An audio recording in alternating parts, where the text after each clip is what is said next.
Hello,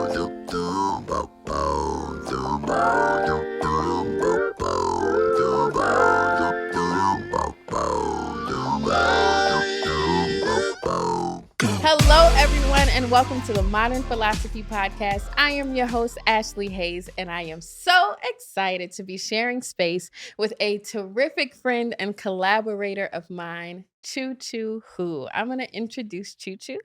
Born in China and raised in St. Louis, Missouri, Choo Choo began taking lessons at the age of 5 with pianist John Sun. She made her concerto debut at age 12 with the Washington University Symphony Orchestra.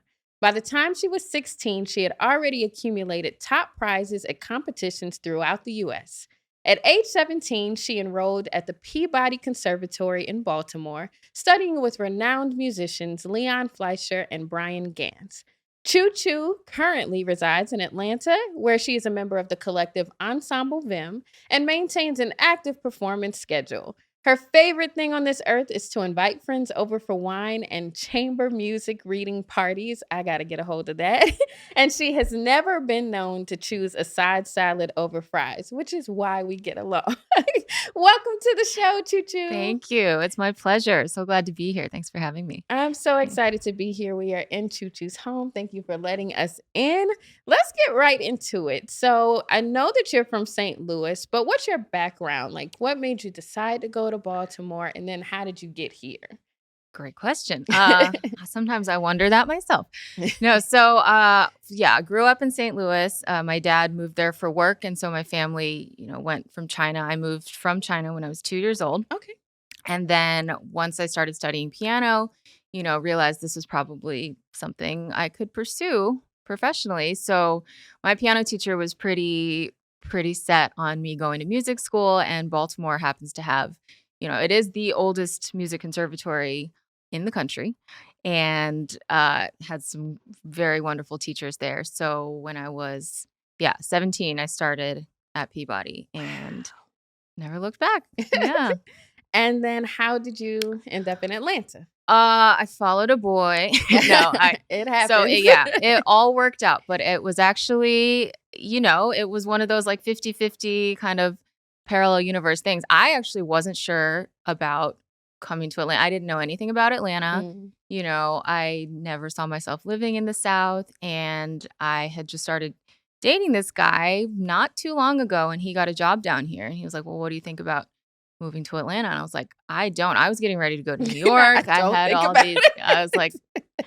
had all these friends up there who were, trying to convince me to go on up to New York. And so I thought about it. I made a pro-con list, as I do. Gotta do that. And, my friends were like, look, he's great. You guys are great together. Worst case scenario is if it doesn't work out, New York will always be there.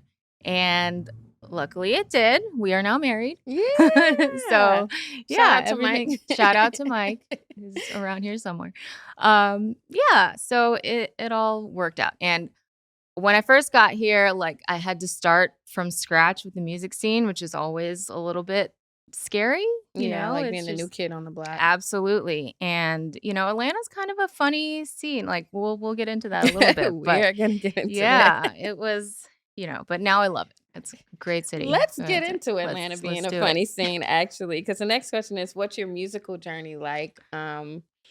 Let's back into it. So talk to me about how you found piano, and then talk about the Atlanta scene. Okay. Well, how I found piano is pretty similar to probably how a lot of Asian kids found piano. They had parents who wanted them to excel at certain skills. And my parents, they have the added baggage of all 4 of my grandparents were musicians. Oh. So they grew up surrounded by music. Yeah. They loved music. But they were discouraged from pursuing it themselves because, my parents grew up during the Cultural Revolution in China, which was not very welcoming to the Western arts whatsoever. For sure. So anytime, like they both grew up playing instruments and loved it, but it was just not something that was professionally viable to them. So when it was a possibility that their kids could pursue it, they were like, absolutely, let's look into it. And so I started taking lessons I was 5 years old, and my teacher seemed to think that I had a knack for it. So we really kind of went all in. We like growing up, we didn't have a lot of money, and a lot of that paycheck every month went to piano lessons. And I just, I really think it is one of those things that, I mean, I'm so grateful for the education that my parents were able to give me, but I do think it's so much sacrifice and a lot of work. I like when you're a kid, you don't want to sit home and practice all day. Like you want to be outside with your friends and you want to be playing. So there were some, I'm not going to say like I took to it right away and I loved it and I went, but I got to a point where it felt weird if I didn't practice. It's just like something's missing, it's building habits. And that's what I try to instill in a lot of my students as well. It's just like, it's not about like cramming at the very last minute because you have a lesson coming up and you're just like, okay, you have to practice for hours. And it's like, just give yourself a few minutes every day. That's right. A little and bit just over like, time. It's like brushing your teeth. It's like anything. It's just, you set that habit and then that's how you achieve your goals. Yep. Yep. So then you get to Atlanta. And so you're the new kid on the block. What happens there? Oh, man. It was a mixed reception. So Atlanta being a smaller music scene, especially in the classical world, right? Hip hop's a different story, but yeah, for sure. We own that. Yeah. So, but, classical music, you have the symphony, you have the opera, you have a couple other chamber music things going on, but that's kind of it. And so trying to break into that scene, I was very lucky, now like a few years into it, I have been able to sort of play with all of those organizations and everything. But first getting started, I was in Baltimore. I was really lucky because Baltimore has such a great art scene and a really tight-knit community where it's just like, it doesn't matter how weird or niche your thing is, you are always going to have an audience.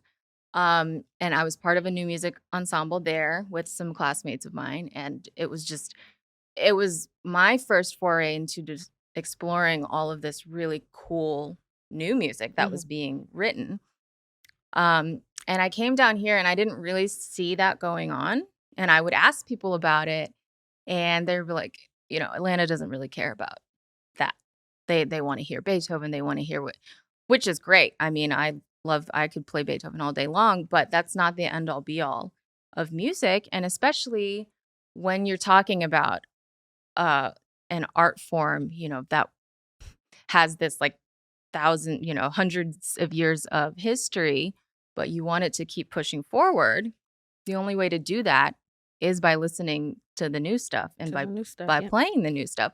So I wasn't getting that. And especially when I heard that, like Atlanta doesn't care about that, we're not here. I'm like, well, there's no supply because there's no demand because there's no supply. So I was like, so people are getting what they're used to. Absolutely. And I was like, well, I'm not seeing this happening here. So again, you kind of have to build and create the world that you want to live in. So that's what happened with Ensemble Vim. And I love Ensemble Vim. That was actually our first collaboration. I've been collaborating with you all for a couple years. So tell me a little bit about the backstory of Ensemble Vim, how you all came together and the work that you do. Well, like I said, I saw a hole that needed to be filled in terms of this type of artistic output, and that wasn't being met.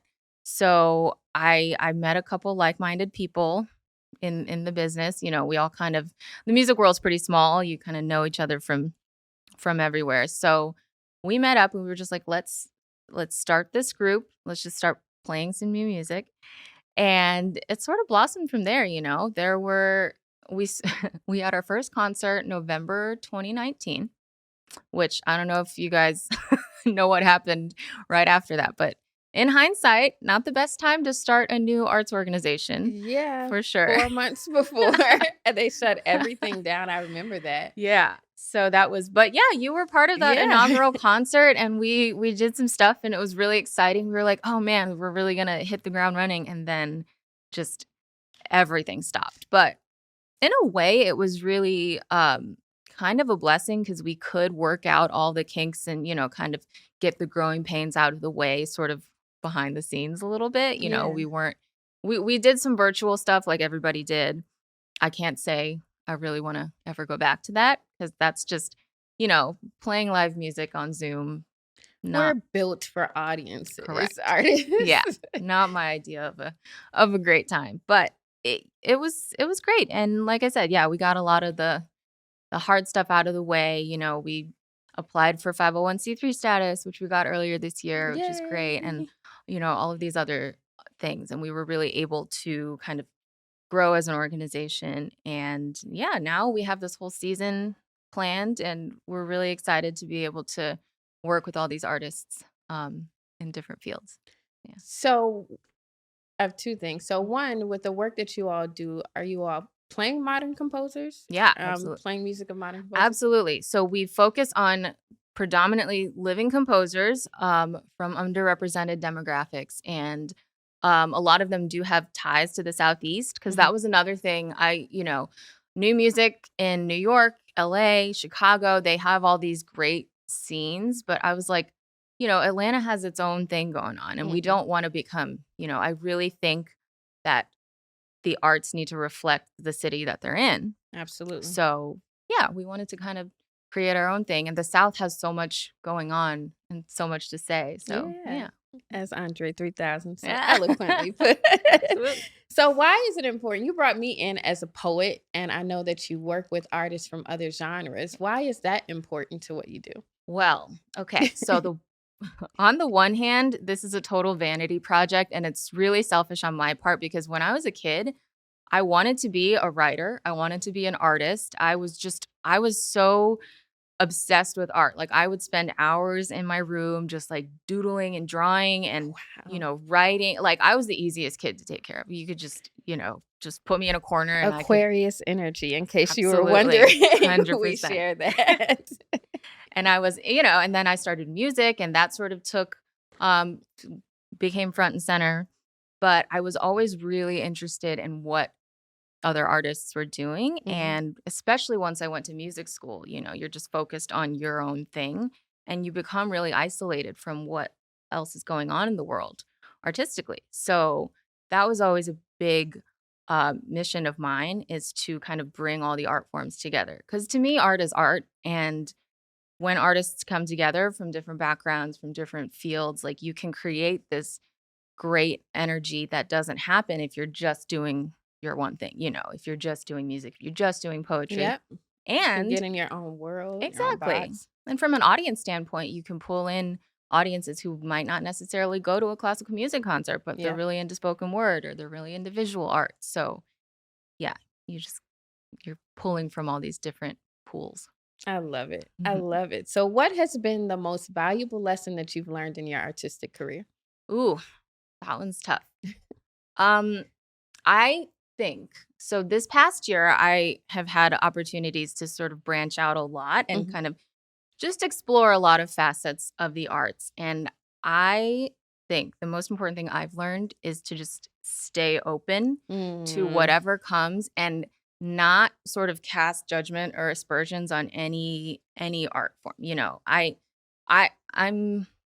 I've fallen victim to this because I think we all get pretty judgmental about just different art, be it music or whatever. We all have our preferences, right?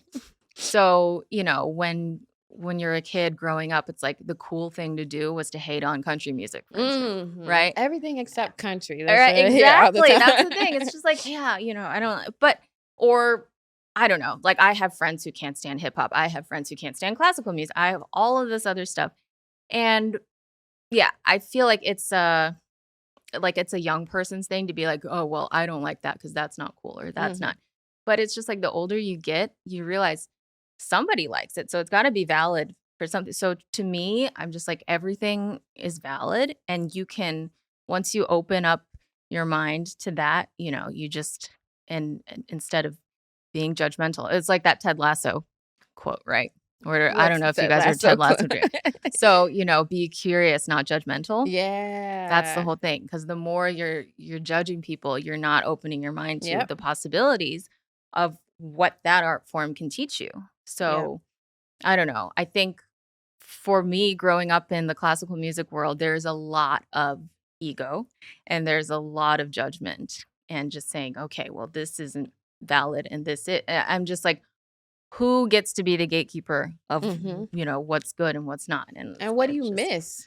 What do you miss by absolutely staying out of that room and out of that loops? 100%. Like Yeah. allow yourself to be open. Yeah. I like that. Mhm. I like that. So stay open. Stay open. Yeah. So when you're not playing piano and having wine, what else are you doing? And talk to me Having about these wine chamber and reading French music fries. parties. Oh man, yeah. So you're absolutely invited to the next one. I'll be I there.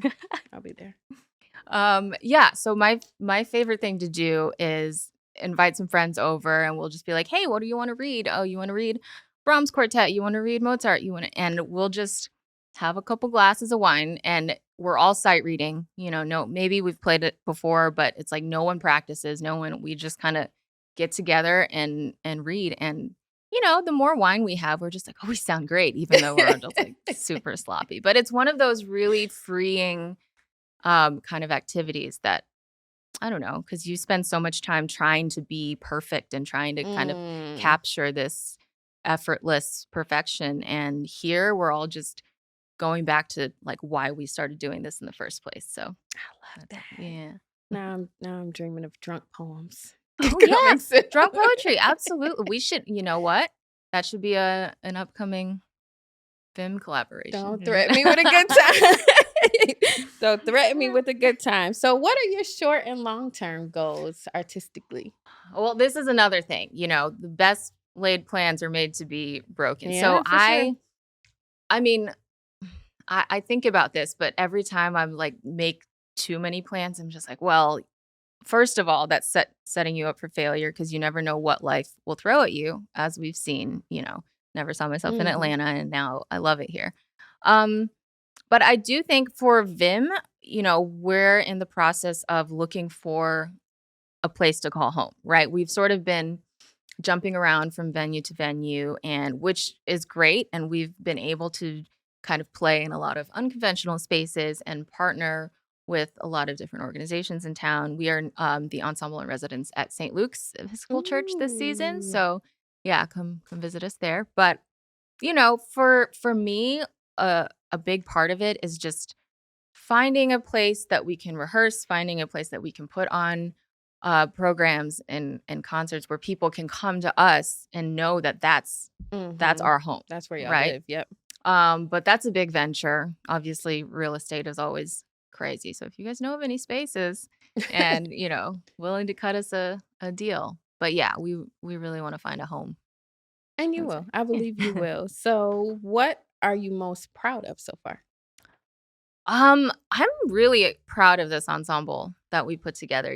It's being an artist. Like I always say, I'm just like I I push buttons for a living. Like that's all I'm qualified to do. That's all I sit there and I push buttons, but having to put together, wear so many hats in terms of learning about development, learning about like website design, all of these different things. And we're all musicians doing this, but we sort of delegate different tasks that everybody does. And so it's been a learning process for sure. And the learning curve is pretty steep. But once you get into it, you're like, yeah, sky's the limit. You're in it Yeah. because then you're also running a business as Yes. well as being the artist, which Don't remind me. I would love to get to a point financially where we can outsource all that stuff, yeah. you know? So, Same. I'm like, I'm the CEO, I'm the CEO, correct. CFO, the I- accountant, all that.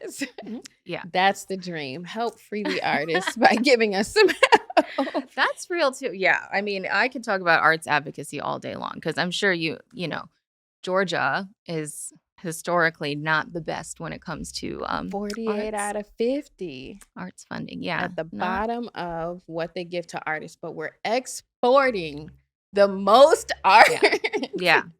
Yeah. apart from New York and LA, and I mean, that can I doesn't add ask up. you, so why do you think that is? Because I have my theories about why that is. Because yeah, I mean, there's so much homegrown talent, and they all end up kind of Yeah, we leaving. all well, I can speak for me. I make most of my money outside of the state. if I'm not touring and I'm home, it gets very difficult very fast. So I think part of the reason is sort of the reason why, people don't push their kids in the arts. There's this push towards STEM. There's this constant devaluing of the arts, unlike New York and LA, which have sort of those built-in funders, built-in founders. We have the Woodruff Art Center, but they cater to something very specific, right? They're not catering largely to minorities, largely to those who are underrepresented, right? So I think that's part of the reason is that this refusal to value it outside of what it can do for you. It's valuable once the films are here and, once the rappers are are mainstream, but otherwise, and so that means that they don't see the artists as people who are in need of taken care of in the way that STEM programs are in need of taken care of and in need of constant funding. So totally, that I could talk about all day. Absolutely. Well, and that's the thing when it comes down to like dollar amounts, and again, we have to kind of exist in this capitalist society, right? But when everything becomes quantified like that, it makes it really tough to be an artist, because how do you quantify something as subjective as art, ephemeral as art? It's tough. But then you turn to it all the time, which is like this very toxic relationship where they want to turn on the music in the cars, and we're playing music in soundtracks and it's everywhere. But then I'm curious, like when you tell people, you're a poet and you're an artist and everything, is there like, I feel like when I say I'm a pianist, the subtext, even if it's not overt, sometimes it is overt. They're just like, oh, but like, what do you really do? What do you do? Right. It's like, what's your day job? Or what's your, what do you do to make money? It's like, they don't see it as they're like, that's a hobby. That's something that you do for fun when you're done with work, instead of seeing it as a viable professional option. So I think one of my big missions in life is to turn that narrative around. Same. And just to make it, I don't know, because this is what we do. I mean, yes, we are living the dream. That doesn't mean that we're going to do it for free. That doesn't mean that, this whole starving artist mentality. I'm like, no. All of these are just outdated myths and outdated beliefs about art. Yeah. But I do think, from what I've seen, like there are a lot of pockets of Atlanta, Georgia, especially, who like they're still living in that mindset. Yep. So just needed. We gotta move forward, y'all. We gotta move forward. Gotta invest into the art as much as we get out of it. Absolutely. It's because people do benefit from art in everyday life, driving in the car every moment. So that's my campaign. That's my soapbox that I'm standing on. Preach. So do you have any favorite projects or clients to date? Oh, man. I have some really exciting things, which is so annoying because whenever somebody says on a podcast or whatever, like, I have this cool thing that I'm not allowed to talk about, I'm going to be that person right now. Yeah. And because we talked about it off the record, and I know you're pretty excited, but I have some really cool stuff. Hopefully the next time I'm on, we can say what it was. We can say what it is. Yeah. So do you like how I'm already plugging myself to be back on here? But because she will be back. Yeah. So some really fun stuff coming down the pipeline. But this coming season, we have Ensemble Vim is partnering with Dance ATL, Atlanta's Dance Collective, and we're putting on a show that incorporates instrumental music, electronics, and dancers. So we actually have our first meeting with them next week. No, this coming week. Yeah. Yes, so Monday. yeah, I know. So come on out to that. Visit our website, and we'll do some plugs at the end. But yeah, and where were we? We were at a theater, the Alliance. Were we at the Alliance? Yeah. So we did. The Alliance Theater had this Club Hertz project that they put on last season. So yeah, we got to do some cool stuff there. So I would be remiss if I did not ask you to play this lovely piano behind us. Would you play something from my audience? Absolutely. So this piece that I'm going to play is actually going to be featured on one of our upcoming concerts, on one of Ensemble Vim's upcoming concerts. And this piece is called The Beautiful, and it's written by the Uzbekistani Korean composer Lilia Ugay. And she was one of the composers featured on a project. This is a pandemic project by the pianist Min Kwan. And Min Kwan commissioned 70 composers of all backgrounds, all stages of their professional careers to write her short pieces based on America the Beautiful. The song, yeah, it's a really powerful both homage and commentary about America. And she did this, like everybody else was sitting in sweatpants, eating potato chips and stuff during the pandemic, and she'd put together this really great project. So this is just one of 70 pieces that came out of it. But I love Lilia's work, and yeah, I hope to collaborate with her more. So this is The Beautiful. Upcoming is a performance by Choo Choo Hu.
So, Choo Choo, where can people find you? Where can they book you? Where can they support Ensemble Vim? Help y'all find a home? Yeah, thank you. So my personal website is choochoohu.com, CHOOCHOOHU.com. And my Instagram is the same at Choo Choo Hu, and ensemblevim.org, VIM. It's all one word. And same thing for socials, Facebook, all that good stuff. Yeah, come see us at a concert. We have a few events coming up. October is our first main stage concert at St. Luke's, and then we have another one in March. And then the dance project is TBD once we kind of organize it with the dancers. But all that information will be on our socials. Yay! Thank you. So y'all be sure to check out Choo Choo Hu and Ensemble Vim. Be sure to follow them. Be sure to support them. Make sure you follow my page, Ashlee Haze. Make sure you follow the Modern Philosophy page. We will be cross-posting. You'll see where you can find Choo Choo and where you can find me, and we'll be doing collaborations. Thank you all so much for tuning into the Modern Philosophy podcast. My name is Ashlee Haze. Please remember to hydrate, moisturize, mind your business, wash your hands, and I will see you all next time, where together we are learning better, doing better, and being better.